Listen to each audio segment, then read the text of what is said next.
You heard of Vivekananda? He's the first yogi who came to this country in 1893 and made a little bit of waves in those days. So he also went to Europe on his way back from United States and happened to be a guest of a German philosopher.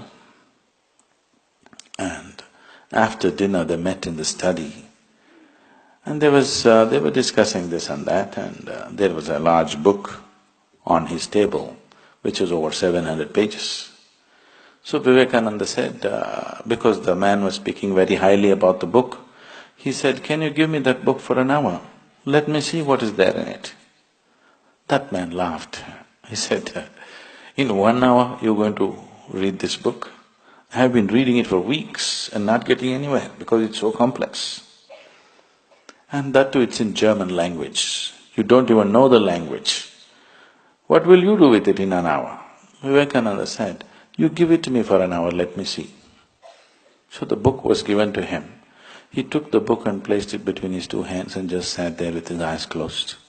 After 1 hour, he took the book and gave it to him and said, "This doesn't have anything significant in it." That man thought, this is the peak of arrogance. You don't even open the book and you make a comment about the book, a book which is in a language that you do not know.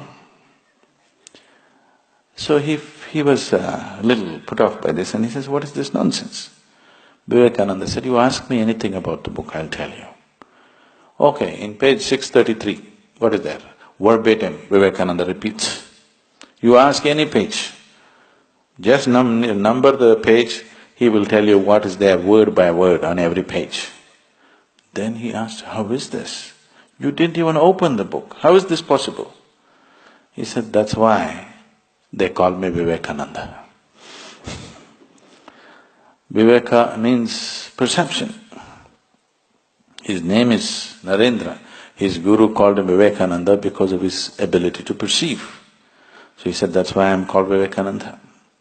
So perception of life is not… you cannot all process it through your logical mind. It doesn't work like that because logic will filter out so much of your life without which you cannot live.